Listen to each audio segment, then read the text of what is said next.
আসসালামু আলাইকুম এভরিওয়ান, আশা করি সকলেই ভালো আছেন। আজ ছিল আমাদের ইংলিশ প্রাইভেটের লাস্ট ডে, মানে ফেয়ারওয়েল বলতে পারেন।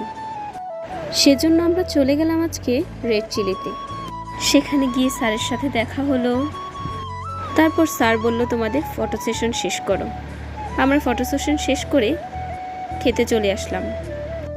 খেতে খেতে সবাই সবার সাথে মজা করলাম। অনেক আগের স্কুল ফ্রেন্ডের সাথে দেখা হয়ে গেল, তাদের সাথে বসলাম।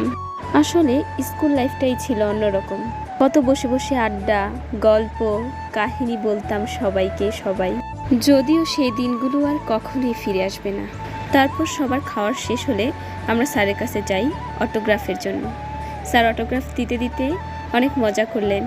আমাকে বললেন, সাবিনা ভালো হয়ে যা। একটা সময় স্যারের এই মজা করার কথাগুলোই অনেক মিস করব। আজকের জন্য এতটুকুই। ভিডিওটি ভালো লাগলে লাইক, কমেন্ট এবং শেয়ার করবেন। ফলো করতে ভুলবেন না যেন।